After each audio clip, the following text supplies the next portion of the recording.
Oh hey, the season just started. What's Jokic gonna do against the best team in the West? Oh, a triple-double against the best defensive team in the league? Well, maybe it's just a hot start. Oh, a monster 41-point game with a career-high 7 threes? Since when was Jokic shooting 12 threes? And why are they actually effective? Maybe he cools down the next game. They're gonna play the Raptors, and they lost the first 2 games. Maybe he just takes a back seat. He has to score 40 to take the Raptors to overtime? Okay, well, they're going to be playing the Nets next, who everyone before the season started said they were going to be historically awful. There's no way. He has to put up 29, 18, and 16 to take down the Nets in overtime? He dropped another sophomore double. Then he did it again to blow out the Jazz? They're playing the Raptors again. They don't need to try that hard. Maybe it was just a fluke. Jokic has to drop 28, 14, and 13 to barely win by 3 points? Okay then, the Oklahoma City Thunder, the team that just beat them horribly at the beginning of the season. Now they're on a hot 7-0 streak. The Nuggets are down Jamal Murray and Aaron Gordon. This has to be a blowout, right? Nope. They play the Miami Heat next, a rematch of the 2023 finals, and he destroys Bam Adebayo, missing only 2 shots? And then against the Western Conference champion Dallas Mavericks, he drops a historic triple-double that's never been done before. What is going on with Nikola Jokic? Warning. The following video contains unholy amounts of Nikola Jokic glaze. The stunts in this show were performed by professionals, so for the safety and protection of those around you, don't do none of this at home. Viewer discretion is advised. Now that that's behind us, let's talk. And today what we're going to be talking about is Nikola Jokic. What Nikola Jokic is doing to the NBA right now is historic, but you don't need me to tell you that. Never mind, you probably do need me to tell you that because clearly people aren't paying attention. Let's talk about my Denver Nuggets. Despite the first back-to-back masterpieces by Jokic, Denver opened up the season 0-2 and everyone's counting them out. Oh, they're just gonna be the Jokic show. Oh, they're just gonna make a 6th seed. They can't even make the finals anymore. Remember all of that? Yeah, now everyone's seeing what's going on over here. So you guys can stay on that side. I'm just kidding. If you guys want to worship Nikola Jokic with me, you can. So where do the Denver Nuggets currently stand after the 5-game winning streak? Well, the Denver Nuggets have a 7-3 record, tied with Memphis for the 4th seed. The only losses coming from a slow start in the first 2 games of the season, and the lame 30 loss coming to the Minnesota Timberwolves, where Gobert clearly should have been ejected for this, and he fouled Christian Brown on the second to last possession, and he hit the game-winning free throws after. Sorry, I'm still a little angry. The reason this team had such a slow start and now picking up momentum is the rise of players like Julian Strawther and Peyton Watson. Also, we just stopped playing Dario Saric. Aside from those guys, the Denver Nuggets have arguably the worst bench in the NBA, alongside the Lakers and the Jazz. Per 100 possessions, the Golden State Warriors have the best bench net rating in the league with 8.3. The Denver Nuggets, on the other hand, are at the very bottom of the league with a laughable minus 7.3 net rating coming off of the bench. If the bench is that stinky, the starters must be amazing. Right? Well, over the summer, the Denver Nuggets signed one of the most injury-prone players in the entire league in Jamal Murray to a max 4-year, $208 million extension. Jamal Murray is easily the best teammate of Jokic's career, despite never making an All-Star or All-NBA selection of any kind. He's already missed 3 games in the short season, shooting on career lows of everything. On the other hand, Christian Brown has actually taken an insane leap, becoming the second best player on the Nuggets, and my favorite to win most improved player. Porter has been decent and he's been hitting a nice stride recently, even getting a game winner over the Mavericks. Aaron Gordon has been out with a calf injury, but I'll give him his credit. His 3 ball is really falling this season. And Peyton Watson has been great as always on the defensive side, but the offensive game is still developing. So at best, the starters are decent right now. The starters' net rating is at 7.2. The moment Nikola Jokic sets foot onto the hardwood, that jumps up to an 11.3 net rating. But once he sits down, that number plummets to negative 28.5. Now that we have the Denver Nuggets' current situation in our heads, we've been avoiding talking about him. Nikola Jokic is tearing the NBA apart, piece by piece, like nobody in league history ever has. Since the first game against Oklahoma City Thunder, he's at a triple-double, a 41-point game with 7 threes, another 40-piece, a triple-double, a sophomore double, followed by another sophomore double, in a blowout, a triple-double, and then in my opinion, his best game he's had all season, which I'll break down later, followed by an 85% field goal triple-double on Bam's head, and then followed by another masterpiece of 37 points, 18 rebounds, and 15 assists against the Western Conference champion Dallas Mavericks. So what did we just learn from these stat lines? Nikola Jokic. They're really good. At the time of this recording, Nikola Jokic is 4th in the NBA in scoring, while leading the league in rebounds and assists. Mind you, that has never been done before. Not to mention, he's also 4th in the NBA minutes. The fat boy that can barely jump is leading all but 3 players in minutes. But that's because he has to. Let's get into the real meat of the video. There are tons of advanced analytics that are really just words created for journalists like Nick Wright to say, leads this, leads this. Well, for someone who hates Jokic so much. Speaking of the tank, again, it's too late in this season, but the NBA probably at some point needs to look in this altitude thing. It seems a little unfair. This is the 5th consecutive year in the NBA where Jokic leads the league in VORP, PER, win shares, box plus minus, offensive win shares, and the list literally is endless. And the only one of those advanced stats that matters to me right now is Jokic's on and off numbers. On-off is a metric used to determine per 100 possessions how many points the team of the player gains or loses when they're on the hardwood. Greatest season on the metric was plus 15.3 in his 2010 MVP campaign. Nikola Jokic led the league last season with plus 18.9 pretty easily, and the greatest season in on-off metric history is Kobe Bryant's 06 season, where he was averaging almost 36 points and by far and away the slowest era of basketball, with players like Smush Parker and Kwame Brown on his team. And on that team, Kobe contributed plus 19.2 points. So far this season, Jokic is contributing a whopping 43.7 points per 100 possessions. Yeah, you heard that right. Jokic is on pace to absolutely shatter Kobe's record, and it isn't close one bit. Jokic is forced to do everything on the court because of the bench and the starters not pulling their weight. Anyways, enough stats. I can talk about these all day, but at the end of the day, basketball comes down to one thing, the eye test. And it doesn't matter there either. Jokic is by far and away my favorite player to watch. I'm sorry, but I'm not. Now, I love me some Russ. I love some Iverson. I love Kobe. I love Kyrie. I love Steph just as much as the next guy. But Jokic's game is easily the most fun for me to watch. He's always the slowest person on the court while simultaneously being faster and smarter than anyone. Like in this play in last year's playoffs against Minnesota that most people didn't catch. As Jokic backs the guy down, he complains to the ref before instantly moving up the ball to avoid the swipe. His intelligence is ridiculous. We've all seen it. Jokic's ability to read plays on the floor before they even happen is insane. Like how in the game against Minnesota earlier, Gobert and Ant were laughing in the locker rooms about how Jokic knew the play before them. Like a general, he was directing the people on the floor, reading the play before it even happens. That's what I love about Jokic. And those on-off numbers aren't just big numbers, they actually reflect what happens when Jokic sits. Let's take the game against Miami for example. When Jokic is playing, he looks like he's a conductor, orchestrating a beautiful symphony. Offense is fluid, shooters get open, stonewood screens are set, his smooth touch effortlessly putting the ball in the cup. And the moment he sits down, the team goes on a scoring drought. Offense looks sloppy, Porter can't handle the ball and just gives it to the Heat? Hello everybody, editing Brandon here. I apologize for the intermission in your video, but I couldn't hold on not talking about this. I hope you're doing well, because I'm not. I do not give a single fuck about this Miami Heat game that I'm talking about. Yeah, the Nuggets look horrible without Jokic on the floor. But what just happened last night confirmed everything I've ever thought about this team. The Nuggets were riding a hot 5-game winning streak on Jokic's coattails of a 4-game triple-double streak. When I was writing this video, there was something in the original script that I didn't even record. Because when I was recording it, I saw that Jokic was questionable. And I said, oh, maybe they proved me right. And they proved me right. I said that the Nuggets would probably go on a 6-game winning streak because they're going to be playing the shitty Pelicans with like 6 players gone and only 2 real basketball players on their roster. And they lost. The same team that just beat the Oklahoma City Thunder.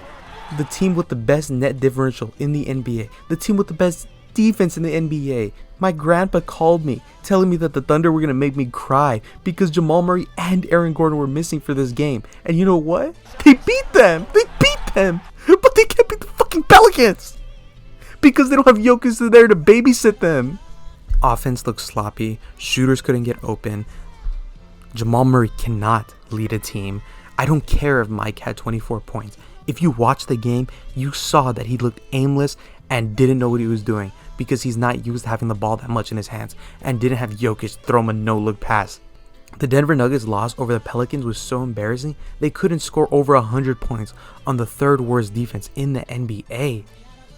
When Nikola Jokic is playing, the Denver Nuggets net offensive rating per 100 possessions is 127.9.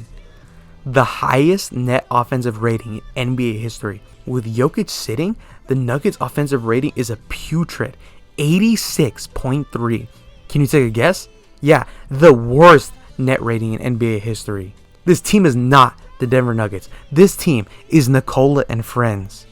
I'm sorry. I couldn't not talk about this because I didn't know when I would have a chance not to talk about this. Video Brandon, it's back to you. I know I said I'd be done with the advanced analytics because it's all mumbo jumbo at the end of the day, but I think this one tells an interesting story. When Jokic is on the floor, he leads the league in effective field goal percentage at 16.4. That means the team shoots an entire 16.4 better when Jokic is on the floor. That symphony that I described earlier, it's real. Jokic is the orchestrator of this team in every facet. Jokic's gravity pulls up to 3 players or more to him, and he's able to generate so many open looks for his shooters. No brain in NBA history has ever operated the way Jokic's does. When the Nuggets get a defensive rebound, everyone's still clamped up, he looks immediately for the bolting Christian Brown to make the baseball pass. That's practically muscle memory at this point. Now listen closely. What I'm going to say is going to upset some people. Debate me all you want. I promise I'll be willing to debate you if you like. Before the season started, I already believed that Nikola Jokic is the greatest offensive player the game of basketball has ever seen. He was in the Steph Curry tier for me. But since the beginning of this season, I'm ready to crown Jokic in a tier of his own. I'm sorry, but I'm not. Because of literally every other player in the team, aside from Christian Brown, not pulling their weight, Jokic has taken on a more scoring dominant role than he ever has. He's showing the league that he is one of the best scorers. It just doesn't look that flashy.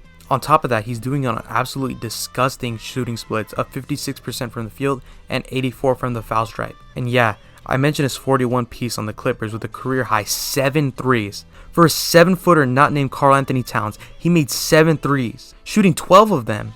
And that's what I'm saying that made Jokic create an offensive tier of his own. He injured his wrist and his 3-point shooting unfortunately took a hit. Now it doesn't look like it'll slow down anytime soon. He's hitting his threes on a ridiculous 56% clip. That means Jokic's shooting splits this year is 56% from the field, 56% from 3, and 84% from the line. Absolutely absurd. I said it earlier, but Jokic is currently leading the league in rebounds and assists, while also being the 4th highest scorer. There isn't a thing he doesn't do on the court. There's never been a player in NBA history who's one of the best scorers while also being the best rebound and passer in the game. He's a monster at everything he does. Much smarter people than me, like Ben Taylor of Thinking Basketball and Zach Lowe, have broken down Jokic's playmaking in ways that I can't. But I'll say it with my chest out and my tiny brain proud. Look, I love Magic Johnson. Clearly I do. I mean, I wear Magic Johnson's shirt that people at the gym know me for. I love this dude. And as much as I think he pioneered playmaking and passing, Nikola Jokic is by far and away the greatest playmaker and passer in NBA history, and it isn't close. Chris Paul is up there as well, but neither can compare to Jokic. Let's look at this play. As Jokic backs down Chet, he looks at the GOAT and he's basically saying, look, if you don't double team me, I'm going to take Chet to the cup and score 2. But if you double team me, I'll kick it out to Mike, and you take the risk if he makes it or not. The GOAT unfortunately takes the bait, and in a split second, the ball's in Porter's hands. Splash. And that's 3 points on the board. Magic, and especially Chris Paul, never had this mix of size, strength, and speed. Despite being the fat boy of the league, he's the fastest player on the court. Magic didn't have the threat of backing people down like this. He didn't have the strength to do this, or the speed to try this, or even to attempt something crazy like this. Jokic makes these plays up on the fly like he practices them. One of my favorite underappreciated Jokic passes of all time is this one from the Lakers series this past season. The ball gets stolen, kicked out to half court, and within a split second of this ball entering Jokic's vision, he instantly says, I'm gonna slap this ball instead of picking it up and throwing it like a normal person, slapping it to Mike for an easy 2 points. I don't know if we got that on TV, but in person, this guy had no idea where the ball was. He just catches it last second, flips it over. That's the greatness of Nikola Jokic. Plays like this proved why, in my opinion, he was the best offensive player of all time in that Curry and tier. But now that the 3 ball is falling, Jokic has created his own tier of offense. But still, I'm just talking about these clips. Jokic's game does the real talking. In my opinion, Jokic's best game this season so far was his performance in the rematch against the Oklahoma City Thunder. In this game, the Thunder walked into Ball Arena with all the momentum in the world, with a blazing hot 7-0 record. Alongside that, an absolutely disgusting net differential of 17.4. The Denver Nuggets, on the other hand, were limping into this game. Missing Jamal Murray, who was on concussion protocol, And Aaron Gordon, who is suffering a calf strain, is still expected to miss a few more weeks. With those two out, it forced Russell Westbrook and Peyton Watson to start. It wasn't looking great. Russ has always been the most inconsistent player in the league for a very long time, and Peyton Watson has yet to really develop that offensive game. The defense is great, don't get me wrong, but the offensive game is still a little raw. The Thunder had a not so massive 11-point lead when the teams went into the locker rooms. However, if you were actually watching the game, it seemed a lot more grim than the box score would indicate. But when both teams came out of the tunnel, there was a massive flip in the Denver Nuggets offense. The Denver Nuggets went on an insane 40 points to 29 quarter, spearheaded by Jokic and Porter. Jokic with 10 points, 9 rebounds, and 3 assists in the third. In the fourth quarter, Jokic dished out 3 more assists and 5 more rebounds, as he honestly took a backseat in scoring and he let his teammates cook, as he stood as the anchor of the defense. And that's another thing that I think Jokic plays insanely well, despite not showing up on the box score. Like I said before, Jokic's reaction time is probably the best in the entire league. And with that quick reaction speed comes reading the floor from both sides of the ball. Michael Malone said that nobody really appreciates Nikola on defense. He's the anchor of our defense. He finished the game with 2 blocks and 2 steals, with an insanely vital shai gilgeous-alexander deflection to force a backcourt violation. There's a video by a much smarter man than me that I've already mentioned, Ben Taylor of Thinking Basketball, where he breaks down Jokic's smart defense. I'd really recommend it to give it a watch after this video. Going to screen 4, and then it's a no-look steal.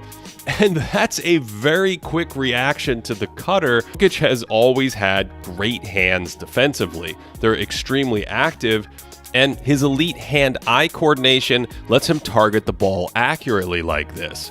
Jokic's defense doesn't show up on a box score, but through smart play and managing his floor like a general, he turns the Nuggets into a genuinely great defensive team. Jokic finished the game with 20 points, 20 rebounds, and 16 assists. Joining Russell Westbrook is the only player since Wilt Chamberlain to put up a 20, 20, and 15 game.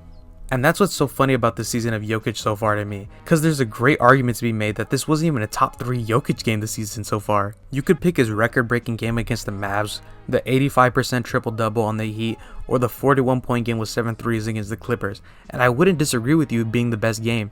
That's how great he's been so far.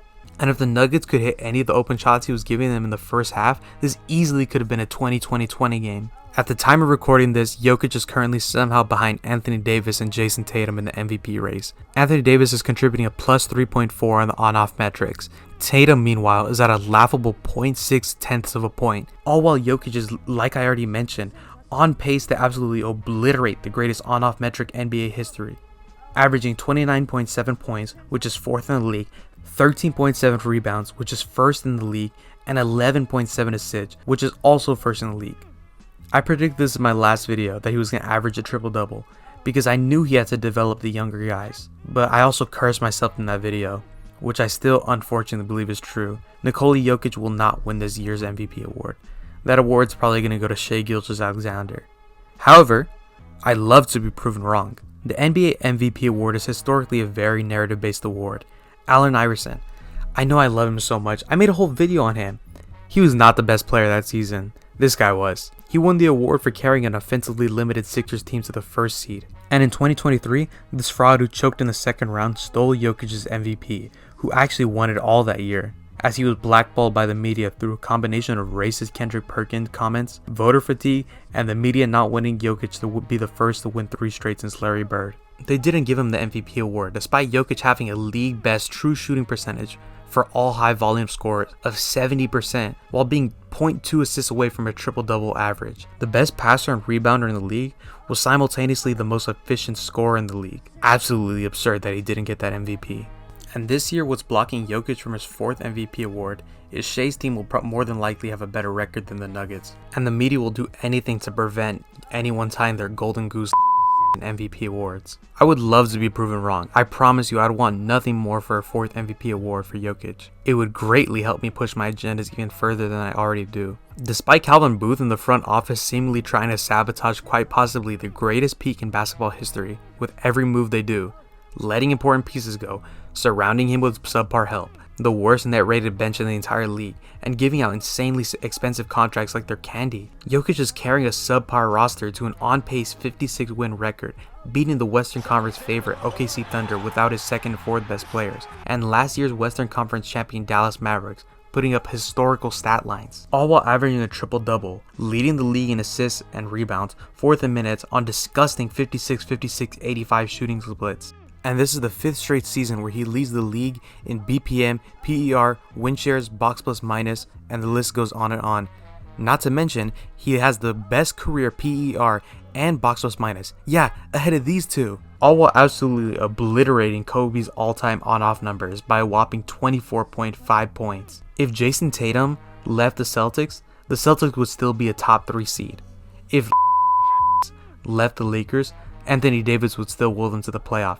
If Nikola Jokic left the Denver Nuggets, they'd be a 13 seed. What I will say is Jokic is on pace to having the greatest season in NBA history in an already ridiculous career. I don't care. Call me stupid all you want. If there was ever a unanimous MVP like Shaq's almost in 2000 and Steph's in 2016, it would be this season. I've done enough Jokic dick riding for one video. There's going to be more to come, I promise.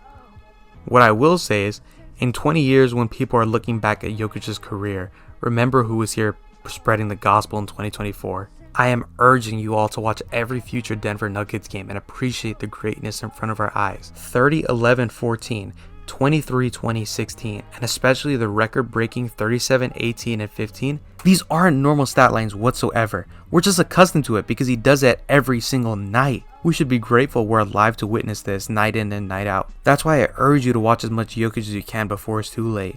But because of how much he loves his horses and everything else in his life that isn't basketball, I don't know how long he'd be playing. And like I said in the beginning, the media isn't paying attention to what Jokic is doing right now because people think he's boring and unappealing. So I urge the people watching this video to appreciate him while he's here. This video is coming out on my birthday, and for my birthday, all I ask is for you to, I don't ask for this, but can you like the video, comment, and subscribe? Sorry, I feel awkward asking. I don't really do that, but thank you.